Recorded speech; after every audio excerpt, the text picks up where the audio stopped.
All right, so what we have, an engagement ring with a diamond that is not in the engagement ring because the diamond's in my tweezers and it's supposed to be in the engagement ring. And she was lucky that when she knocked it out, she knew when she did it and she looked down and saw it and found it. So what we need to do is repair this so it doesn't happen again. And there are reasons it happened, and we're going to show you. But first, let's go weigh this diamond and see how much it weighs.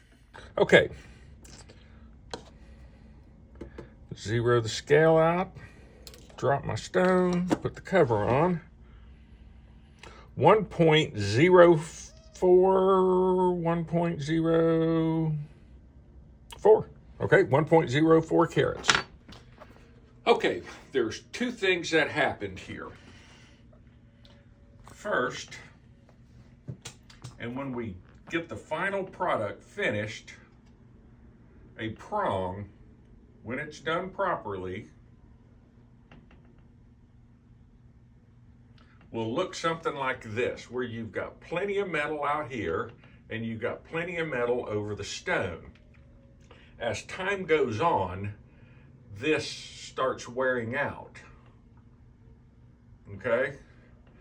Till eventually you get to where this ring is, where even this is too heavy. And we've got a process called retipping where we can come up and add metal, but this one is too far gone. So what we're going to do is replace that entire center section, but we're going to replace it with a different head, and I'll show you why. So this is a 4-prong head, so we've got 1, 2, 3, 4 prongs. But what happened here is, watch this. Every time you put your hand in your pocket, you put it in a purse, reach into a drawer, whatever, that the edge of that diamond is getting caught. And eventually what happened with this one was it got caught, bent the prongs up, oops, and bye-bye diamond. So what we're going to do is replace it with a different head. So what I did here, and I'll shoot right down here, and I ordered 2 different heads. So they're same head, different sizes, but I just ordered 2 just because I may like one better than the other. So let's take a look.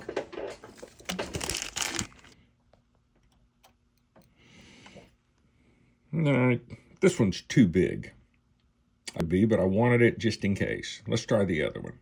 You can see the diamond's not falling through the head, but we got plenty of prong around it, so this is the right size. And let me drop this diamond here.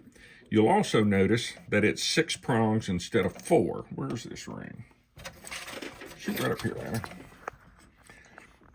So when I set this, I'm going to put this prong, I'm going to set it in this orientation right here. Let me try to set this up for you. So now, every time you put your hand in your pocket, it's going to slide along that prong and not catch the side of that diamond. So this will solve the problem. But we got to get this head out of there, and the shank is broken. And on the matching band, we need to do some retipping work out here on the end. So first off, we're going to solder this, and then we're going to get this head out of there. So let's do that. Oh. Come on, little solder.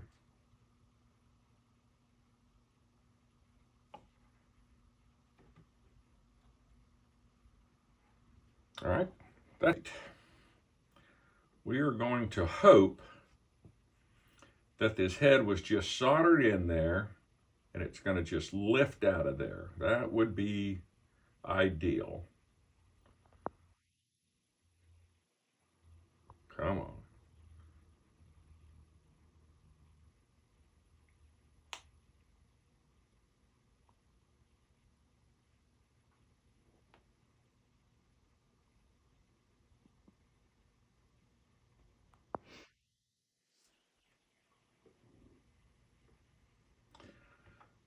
plan B. I'm going to try to twist it and break that bond.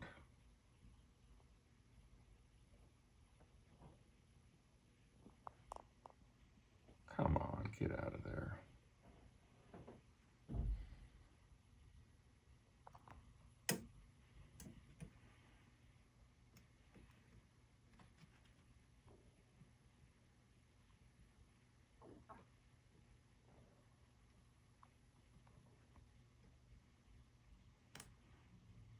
All right, plan C. All right, now I'm going to try to pull it down.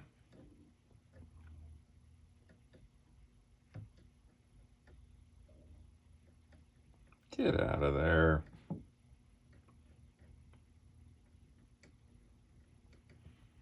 The problem is somebody used the wrong solder to put this in.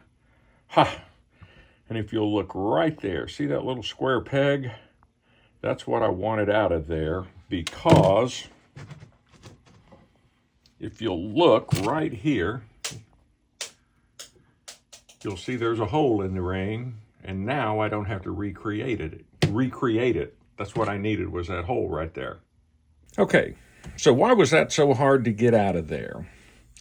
That there's one or two things that it could be is a lot of times, and we'll do it here, that when I set a head, matter of fact, we're going to do it on this head, the one we're putting in there, I'll set it in there and get it close, and then I'll barely tack it with a laser welder.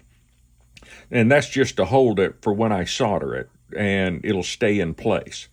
But a lot of times people will sit there and laser the hell out of these things, and you don't need to do that. But on this one, somebody used what they call a hard solder, that it only flows once. And whenever you put a head in a ring, don't use that solder, because eventually somebody's going to come along, have to pull it and replace it. And the reason I soldered it on the bottom was just in case that happened. If that would have broken across there from all the twisting and tugging, I wanted one ring, not two halves of a ring. So anyway, it's out. Now we're just going to go in here and kind of clean this up a little.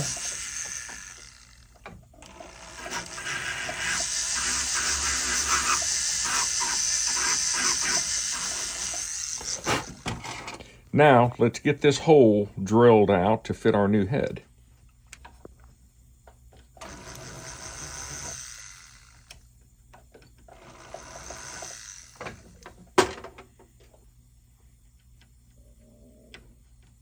And that's it.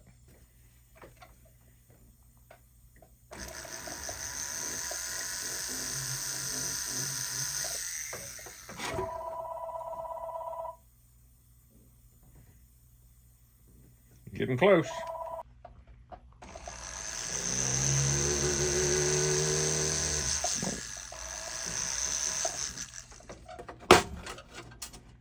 All right, what do we got now? Oh, look at that. See how, oops.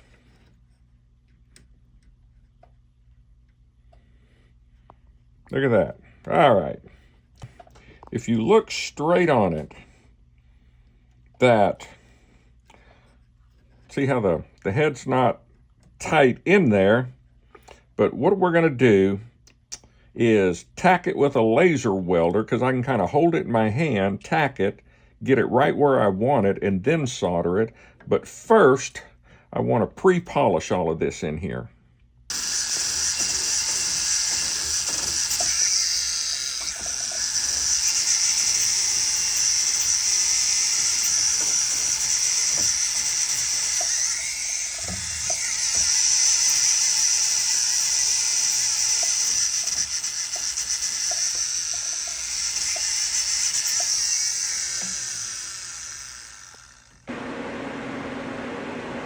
Okay, all I'm going to do, what I'm going to attempt to do, right there, just barely tack that. And if I look straight down, I can see I'm crooked. But I can actually bend it with that little tack.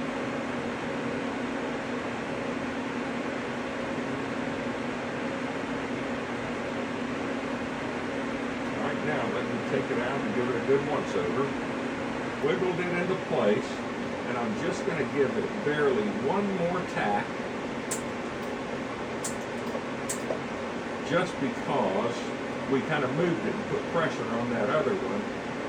But now, if I was to basically heat this up, it would lift out of there. Those laser welds aren't going to be that strong, so to speak, but they're going to be strong enough to hold it, because now it's exactly where I want it, and now I'm going to fill all of that in with solder.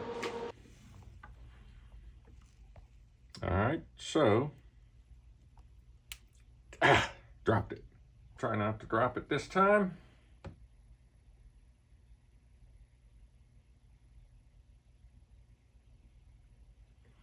All right, principles of thermodynamics and thermal transfer. All of this wants to get hot down here, so go ahead and get it hot. Get it out of the way. Kind of come in here and heat this up over here. Get everything hot except what you're working on. Then, when I come in here, see that little ball of solder? Watch this.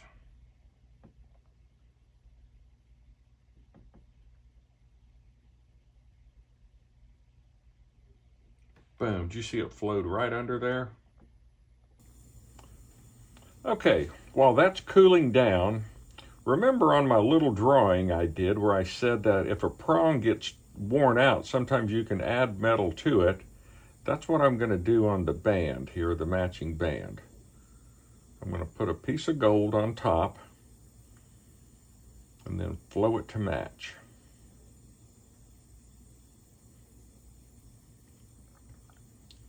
There's that one. Let's do the one beside it. And what's going to happen is now you're never going to stop the wearing process, but now you're going to be wearing out this new metal, not the existing structural metal.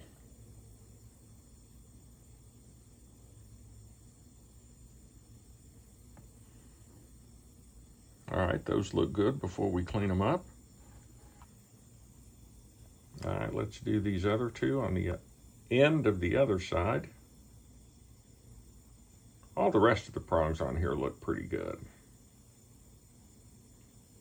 Come on.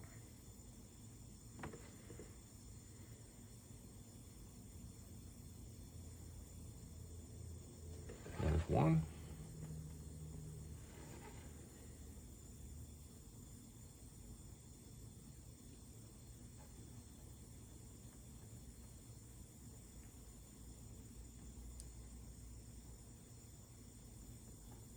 All right, that looks good.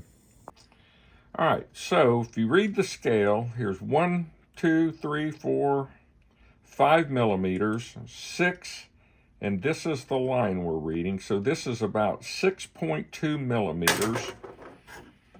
My burrs over here, this is 6.5. This one is 6.2. So what I'm going to do is just lay it over so I know that's my last burr. Next, I'm going to come in here and find a burr. This one goes all the way in, so I'm not looking for that one. I'm looking for the first one that won't go all the way in. Well, son of a gun. It looks like my first burr and my last burr are going to be the same, because I usually like to try to do this, like open the seat up 2 or 3 times, but looks like we're going to do it once. So let's get this burr set up and ready to go.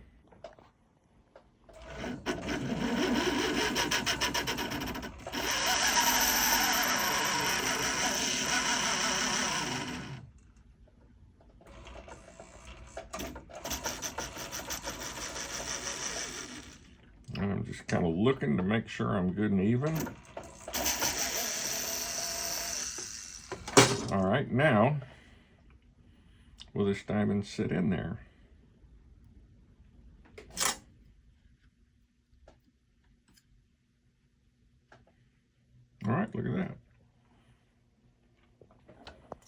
So now we'll bend these prongs over, but I want to go in here and pre-polish everything because I can get in there right now. So let's do that first.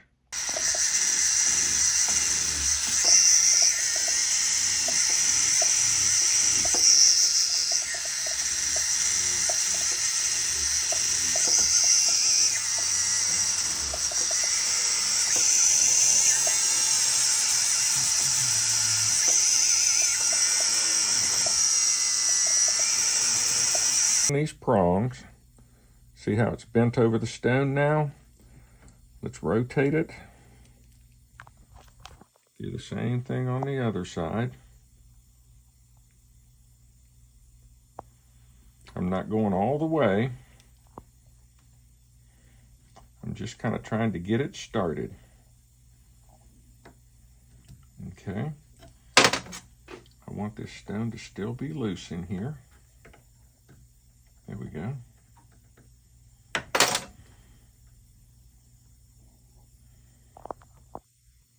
All right, now let's do this one.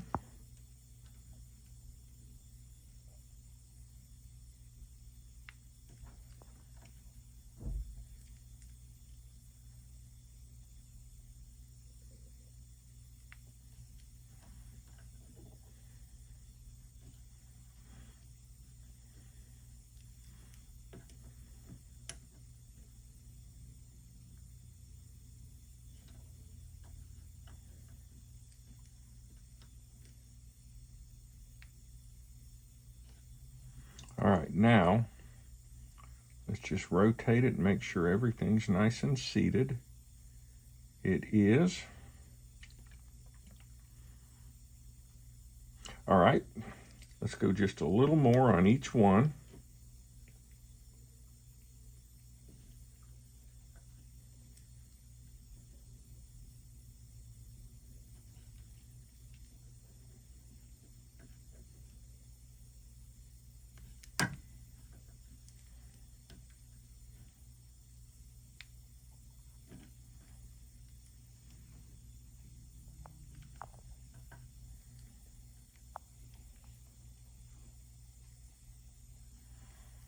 All right, now let me find the file I need and I'll show you my next step.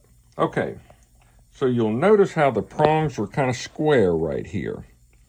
I'm going to take this file that's got a smooth back on it, and I haven't driven that prong home yet, so there's still a little space between the prong and the diamond. And I'm just going to come in here and round that prong over.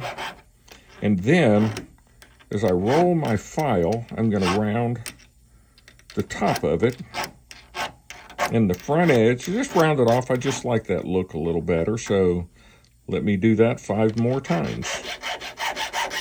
The last step here is to now take these pliers and basically drive that prong the rest of the way home.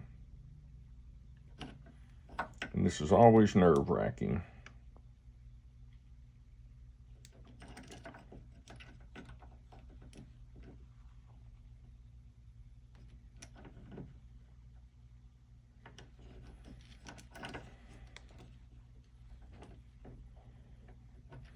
Sometimes just getting a spot to grab it. Hang on here.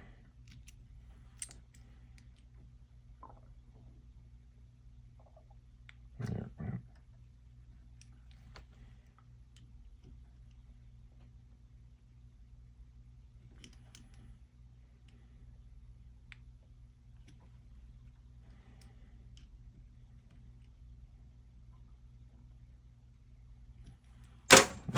I had one prong wanted to move on me a little. Which one was it? This one? If you look straight down on them,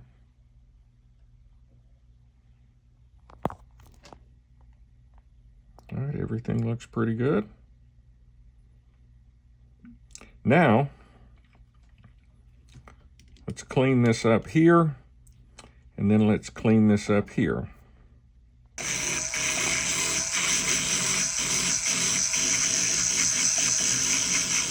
All right, we'll start with a grinder. Let's switch to rubberized abrasive. Okay, this will take my grinding marks out.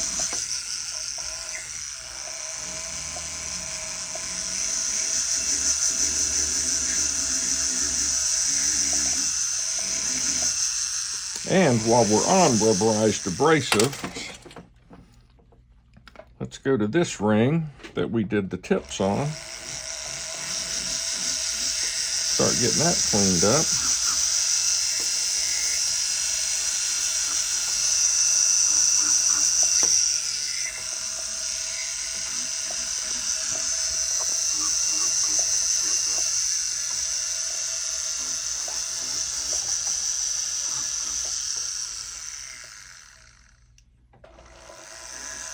All right, let's clean up.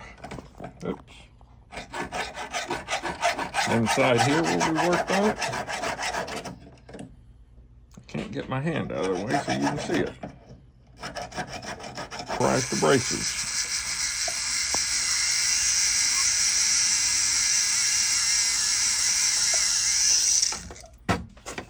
Okay, now